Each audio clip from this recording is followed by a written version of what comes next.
이번에 조정 대상 지역으로 선정된 지역, 이 지역은 작년부터 이야기했었죠. 거의 뭐 저희 유튜브 초창기에 뭐 구독자분 한 10,000명쯤 될 때, 당시에는 투기 지역과 투기 과열 지구에 지정되어 있었다. 하지만 조정 대상 지역으로 지정되지 않아서 오히려 투기가 실수요보다 더 판치기 좋아진 지역이었죠. 조정 대상 지역에는 뭐 양도세 중과라든가 이런 부분에 투기를 막는 정책들이 있는데, 반대로 투기 과열 지구에는 대출 규제만 훨씬 더 강해지지 특별히 투기를 엄청나게 막는 그런 부분이 좀 부족하다는 거죠. 그래서 대구 전체적으로 한번 볼게요. 기회의 땅이었죠. 기회의 땅 수성구, 구멍 뚫린 투기 과열 지구. 우리나라에서 유일하게 투기 과열 지구이지만 조정 대상 지역이 아닌 곳. 그러니까 계속 들어가더라. 40년 된 아파트 8억 8천에서 18억 부르는 게 값이다.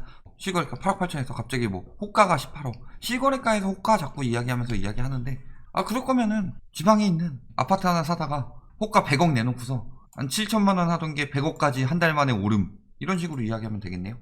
하지만 계속 호가 올리고 있다. 왜 호가가 계속 올랐어요? 서울 및 수도권 규제 한다고 하니까 아직 심리를 가진 사람들 있죠. 특히 한 2015년부터 한 작년까지 좀 많이 남겨먹은 사람들은 지금 이제 크게 미련 없어요. 근데 어떤 사람들이 미련이 생겨요?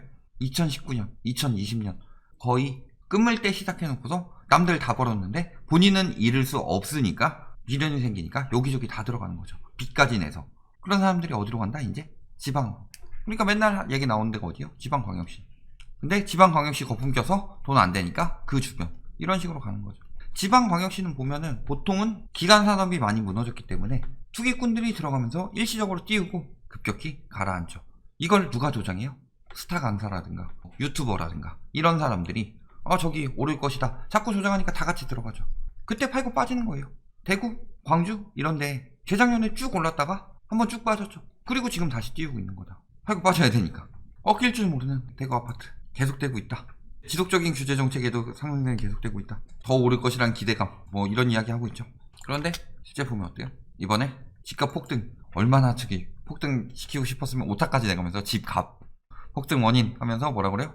세임대차법이랑 호가 상승이 수성구 폭등의 원인이래요. 전세가가 올라서 집값이 오를 정도로 그런 적이 있었나요? 원래 집값이 오르면서 전세가를 끌어올렸죠. 그리고 집값이 떨어질 때 전세가가 오른다고 해서 그것이 집값을 받쳐 올려주느냐? 그렇다면 2013년까지 길게 있었던 서울의 전세 대란과 함께 매매 가격 하락은 왜 있었던 걸까요? 전세난이 심해졌는데도 불구하고. 이유를 만드는 거예요. 왜 자꾸 새 임대차법 이야기 하고 있는 거예요? 이거 통과되면은 예를 들어 분양가 상한제, 과거 없앤 이력 있죠? 건설사들 뭐 죽는다느니 뭐 공급 위축된다느니 말도 안 되는, 어쨌든 뭔가를 트집 잡을 거리가 있더라. 뭐 양도세 강화, 취득세 강화 이런 것들 다 과거에 뭔가 위축된다 뭐 한다 하면서 이런 거 다 없애본 경험이 있다. 근데 과거에 1990년에 임대차 계약 기간을 1년에서 2년으로 늘렸다. 그때 엄청난 폐해가 있었다고 말하지만 왜 지금까지 한 번도 다시 줄이지 않고 2년으로 계속 유지가 되었을까요? 이게 임차 시장에 훨씬 더 안정이 되기 때문이죠. 그러니까 지금 거품 물고 반대하는 거예요. 이거 한번 정착되면은 다시는 되돌릴 수 없으니까. 임대차법이랑 관련 없어요. 그냥 띄우는 거죠. 뭐 하고 있어요? 호가 담합, 정직한 부동산 캠페인, 이거야말로 담합이죠. 얼마 전에 뭐 한 명 걸렸다고 기사 떴는데 벌금 50만원 나왔어요. 그래가지고 잡히겠어요? 내가 한 4번 잡혀봐요. 2천만원, 3천만원, 1억씩 비싸게 팔면은 그게 돈이에요. 가중처벌을 들어가든가 아니면. 뭐 때문에 뜨고 있다? 이렇게 증거들이 나오고 있는데도 불구하고 담합 때문에 뜨겠냐, 그런 이야기 하고 있죠. 여기 와서 반대하는 사람들. 왜 그래요? 담합 때문에 뜬다는 게 인정이 돼버리면은 사람들이 저거 호가 담합이구나 하고 안 사니까. 저런 담합이 언제 많이 일어나요? 끝물에. 자, 아파트값 뛰니까 분양가도 고공행진한다. 결국은 목적은 이거였죠. 고공행진. 분양가 띄우고 뭐 집값 띄우고 왔다리 갔다리 하고 있는 거죠. 계속. 그러니까 분양가 상한제 필요한 거고. 그런데 대구는 안 들어갔죠. 그러니까 지금 신축 분양가도 고공행진이라는 건 신축이 분양했다는 얘기죠. 분양가 띄우기를 위해 주변 시세 상승시키는 일 일어난다고 그랬죠. 그러니까 지금까지 대구의 상승에 주된 원동력이 됐던 것 중에 하나가 뭐다? 분양가 띄우기다. 자, 매매 가격 지수 어때요? 많이 올랐죠? 쭉쭉 올라가고 있는데 왜 매수 우위 지수는 떨어지고 있을까요? 전세 가격 지수는 열심히 띄우고 있죠. 언제부터 떴어요? 임대차 3법 때문에 뜬 건가요? 그 전부터 떠가지고 오히려 임대차 3법 때문에 억제됐다고 보는 게 맞죠. 이렇게 올라가던 게 이렇게 된 거잖아요. 그런데 계속 이것 때문에 뜬다 유도하니까 떨어졌다 올라갔다 떨어졌다 올라갔다 하고 있는 거죠. 지금 더 많이 올라가고 있다. 저렇게 올려놓으면은 재계약하는 사람들이 나가려다가도 갱신 청구권 사용하게 되죠. 그러니까 매매 거래를 한번 어때요? 다시 유도에서 늘리고 있었다. 근데 10월 11월은 아직 끝난 게 아니죠. 유도에서 늘어나고 있던 상황이다. 수도권은 전반적으로 줄어들다가 10월에 반짝 조금 늘어난 느낌인데 이것도 계속 진짜 지속적인 유도였죠.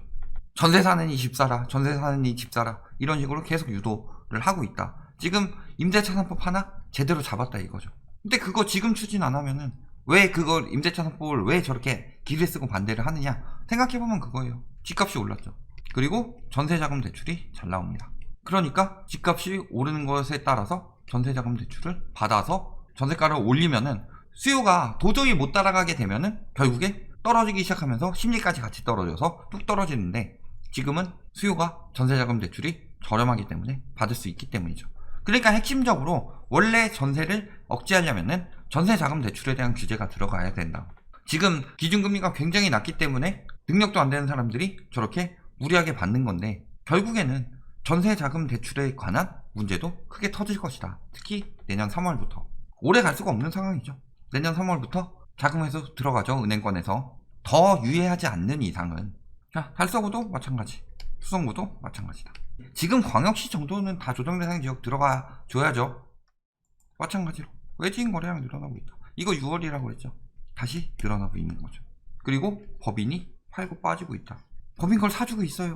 저걸 냅둬야지 연말이랑 내년 5월에 쏟아져 나올 텐데 그걸 못 기다리고 지금 사고 있다. 저런 말에 넘어가서. 이게 산 사람들의 문제가 아니죠. 여론을 저렇게 자꾸 조작을 하니까 문제죠. 언론사에서. 자, 그래서 어때요? 이게 뭐 거래량 감소했는데 가격은 뛰고 있죠. 거래량 전체적으로 뭐 조금 늘었다고는 하는데 거래량 감소하던 시기부터 가격이 뛰고 있다. 문제가 된다는 거죠. 이때가 핵심이었는데 떨어지고 있는데 오히려 이때 가격이 더 뛴다. 이게 문제라는 거죠. 그러면서 호가는 이렇게 내놓고 있어요. 말이 되는 상황인가? 유천동, 월성동 이런 데 가보면 어때요? 이렇게 오른 데도 있고 뭐 거래량은 떨어지고 있죠. 여기는 늘어나고 있네요. 지금 갑자기 쭉 올라가죠. 뭐 막 이야기해서 이제 이쪽으로 몰아놓고 있는 거죠. 그러면서 더 높게 내놓고 있다. 이게 말이 돼요? 근데 이런 건 그렇다 치더라도. 자, 그러니까 뭐 된 거예요? 조정 대상 지역. 2017년에 투기과열지구는 지정되었는데 양도세 중과 적용되지 않죠. 그러니까 다주택자들 들어오죠. 조정 대상 지역 적용되면 뭐가 돼요? 다주택 양도세, 그 다음에 분양권 전매 양도세 늘어나죠. 그 다음에 취득세 늘어나니까 다주택자들이 매입하기도 힘들다. 그 전에는 3주택부터 12%였죠. 그 다음에 장특공제 배제되고 종부세 추가 과세되고 요거는 뭐 투기과열지구니까 상관없고 더 강력하죠. 40, 20이니까 15억 이상은 없고 그러니까 얘는 저기 상관없고 그 실거주 목적에 주담대 금지 그 다음에 전매 제한 1순위 요건 강화 자금 조달 계획서 신고 의무 자 다 걸리죠. 오히려 투기과열지구보다 조정 대상 지역이 투기를 막는 정책이 많다. 영향 엄청나게 크겠죠. 근데 뭐라 그래요? 악재가 아닙니다. 반드시 해제된다. 영원할 수 없는 제재. 언젠가 해제될 수밖에 없고 해제가 되면 미친듯이 폭등합니다. 자, 그러면은 저는 언젠가는 꽁돈 벌어요. 가만히 있어도 국가에서 돈을 줄 것이기 때문에 지금 일 안 해도 되죠. 나중에 국민연금 받아서 하면 되니까. 그 다음에 해제가 되면 미친듯이 폭등한다. 저것도 웃긴 말이죠. 폭락하고 나서 해제를 하죠, 보통. 특히 예전에 떨어지던 시기에는 강남 3구 막 이런 데도 규제 해제해줘도 떨어질 땐 떨어졌어요. 뭔 저런 자신감으로 이야기하는지 모르겠죠?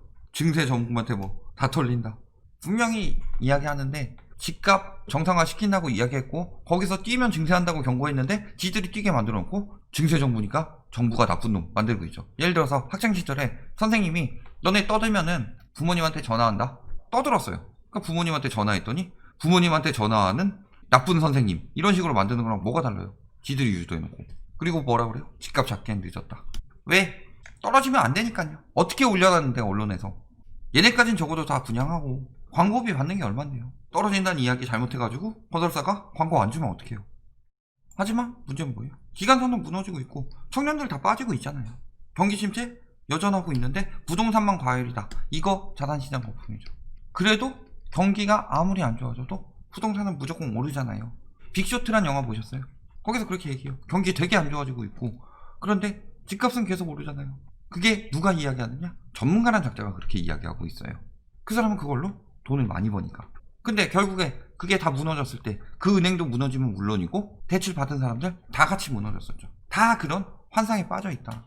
환상에서 깨어날 때가 됐죠.